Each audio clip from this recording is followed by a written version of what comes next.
Assalamualaikum. Hai teman-teman. Berjumpa lagi bersama Terereng. Aku di sini. Kali ini kita akan membahas mengenai salah satu arti dari surat Al-Hujurat. Udah aku tebak pasti kalian penasaran kan aku mau ngebahas apa? Kita lanjut aja gak sih ke pembahasannya? Dengerin ya.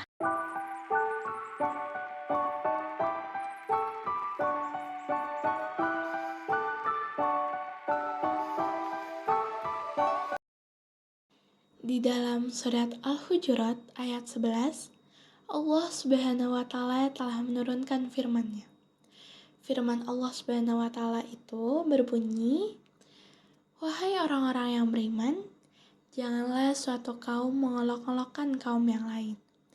Karena boleh jadi kaum yang diperolok-olokkan lebih baik dari kaum yang mengolok-olok. Dan jangan pula perempuan-perempuan mengolok-olokkan perempuan lain. Karena boleh jadi perempuan yang diperolok-olokkan lebih baik dari perempuan yang mengolok-olok. Dan janganlah kamu saling mencela satu sama lain. Dan janganlah saling memanggil dengan gelar-gelar yang buruk. Sesungguhnya, seburuk-buruknya panggilan adalah panggilan yang buruk, fasik setelah beriman. Dan barang siapa tidak bertaubat, maka mereka itulah orang-orang yang zalim." Nah guys, gimana nih pas udah tahu artinya? Jadi di dalam surat ini benar-benar menjelaskan dengan jelas kalau Allah itu melarang kita untuk menghina dan meremehkan orang lain. Hal ini juga diperkuat dalam hadis sahih dari Rasulullah SAW yang bersabda, "Takabur itu ialah menentang perkara hak dan meremehkan orang lain." Kalian tahu gak sih, Nabi Muhammad SAW pernah bilang, siapa yang beriman kepada Allah dan hari akhir, maka imannya akan menuntun lisannya untuk berakhlak. Kalian tahu nggak akhlak lisan orang beriman itu kayak apa?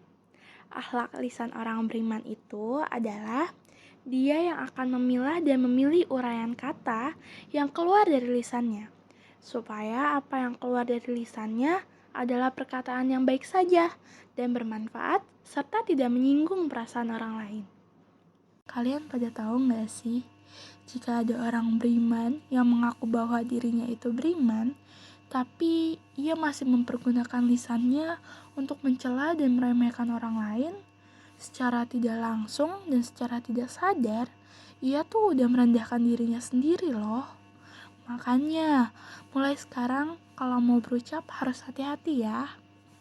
Nah guys, mulai sekarang bagi kalian yang masih sering mengolok-olok orang lain dengan perkataan yang kasar, harus berhati-hati. Karena itu termasuk perbuatan dosa yang Allah benci. Walaupun susah untuk mengubah sesuatu, akan tetapi tidak ada salahnya kan untuk mencoba. Karena semuanya juga butuh proses.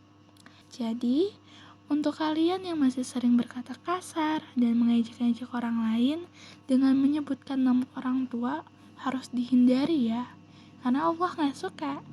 Jadi, kalau kalian memang orang yang beriman, kalian harus bisa menunjukkan kalau memang benar kalian beriman. Karena orang beriman bukan hanya dia yang cerdas dan pintar dalam menguasai ilmu agama, akan tetapi dia yang bisa menjaga perasaan orang lain dan tidak menjadi penyebab orang lain sakit hati. Masalahnya nih ya, kalau orang lain udah sakit hati sama kita, itu berabe banget urusannya. Aduh, daripada nguras dosa melulu, mendingan mulai sekarang jauhin hal-hal buruk itu ya, oke? Oh iya guys, sepertinya kita udah berada di ujung pembahasan nih. Sebelum aku tutup, aku cuma mau titip pesan ke kalian bahwa orang mulia itu terlihat dari cara dia memuliakan orang lain, sedangkan orang rendah terlihat dari cara dia merendahkan orang lain. Jadi, mari kita sama-sama menjadi salah satu dari orang yang beriman, agar kita dapat dimuliakan oleh Allah di syurganya kelak. Baiklah, cukup sekian pembahasan yang telah aku share ke kalian. Sampai ketemu lagi. Bye. Wassalamualaikum warahmatullahi wabarakatuh.